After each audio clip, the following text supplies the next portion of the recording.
16 मध्ये लय लवकर गेम पकडला का तुला, लवकरच लग्न केलं यानं.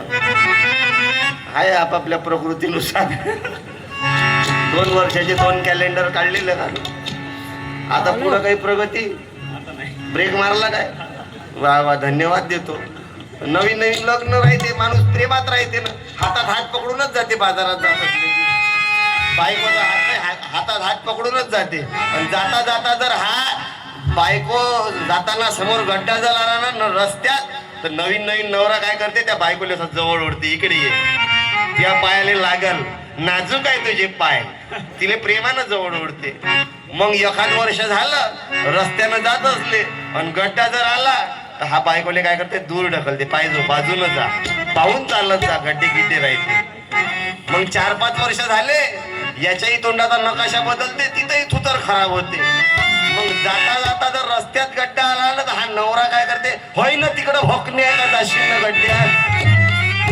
सध्या याचं प्रेमाचं काम चालू आहे. ओके आहे. परवा आता 4-5 वर्ष झाले बाबा गेले, बरोबर. 5 वर्ष झाले काय, 2022 मध्ये गेले. मग बाबाले गेल्यावर काय दिलं होतं रे, केस दिलते काय, तूही दिले काय केस, नेऊन नेलं काय केस. आपणही मेल्यावर बुड्याला देतो काय केस. घ्या मिसरूडची, घ्या ना काखेतली, घ्या केस बाबा केस. नेऊन बुड्यानं नेलं काय केस. 5-5 लफडे केले तुमच्या आजानं, नाही बरं, 5 लफडे केले, त्याच्यातले 3 लफडे सापडले ना शिवाजी महाराजच्या चौकात मार खाल्ला. पण मेल्यावर बुड्यानं नेलं काय तर केसच. आपली लोक लय हुशार आहे ना, देऊन बापाले केसच देते. एवढंच जर तुझ्या बापावर प्रेम उतू येऊन राहिलं, एखादा हात दे ना बापाले, एखादा पाय दे ना बापाले, एखादा डोळा दे बापाले. कारण आपल्याला माहित आहे, हात दिला तर डबल येत नाही, पाय दिला तर डबल येत नाही. केस जाऊन जाईन कुठं, 1.5 महिन्यानं पुन्हा जागेवर येते, पुन्हा येते म्हणून देते. अरे मा गावातलं एक पुढं पोहे खाता मेलं, पोहे खाता पोहे घेतले, लिंबू पिला, चम्मच टाकला, तोंडात टाकला, अटॅक आला, जागेवर पुढं मेलं. पण त्याच्या दातकडी चमचा अटकून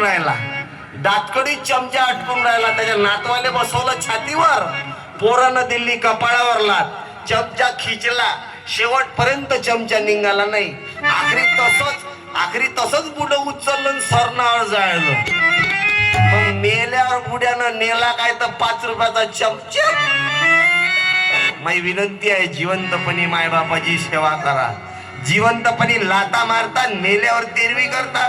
तेरवीले मोठा मंडप, मोठा स्टेजवर मोठी लाल कलरची महाराजा खुर्ची, आणि खुर्चीवर म्हाताऱ्याचा असा पायतांनी फोटो. जसं काही पुढं ग्रामपंचायतले निवडून आलं कर फुल मतानं, पण त्याच्या फोटो समोर 3 अगरबत्त्या, 4 लाडू, बुंदी, खीर, आणि त्याच्या समोर लोक पंक्तीत बुंदी दाबते.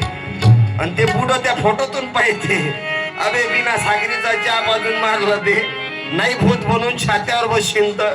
म्हणून तुकडोजी महाराज आवाज देतात, मिल्यावर करशील का,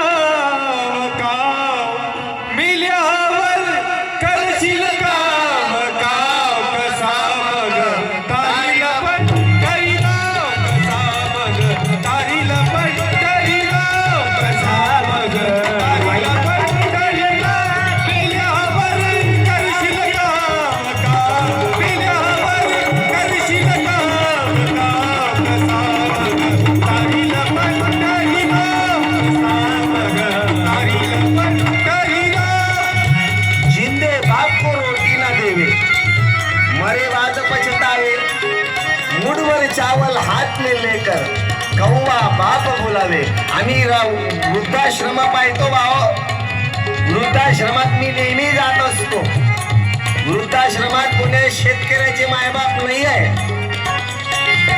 हा शेतकरी आपल्या मायबापाला वृद्धाश्रमात नाही टाकत, नातवाच्या खाण्यातली अर्धी भाकर तरी देते. मी गेलो वृद्धाश्रमात, विचारलं, आमच्या मोजरीले वृद्धाश्रम आहे, विचारलं तुमचा पोरगा काय करते. म्हणजे माझा पोरगा मुंबईला इंजिनियर आहे.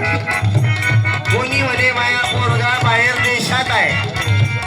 कोणी म्हणे माया पोरगा मोठ्या पदावर अधिकारी आहे, पण एकाही मायबापानं नाही सांगलं की मा पोरगा शेतकरी आहे. हा शेतकरी आपल्या मायबापाने वृद्धाश्रमात नाही पाठवत.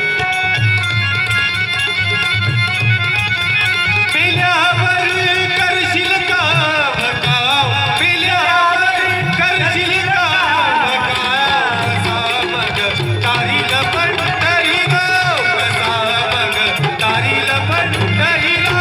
पेल्यावर करशील काम काम, पेल्यावर करशील काम काम, कसा मग तारील पंढरीला, कसा मग तारील पंढरीला.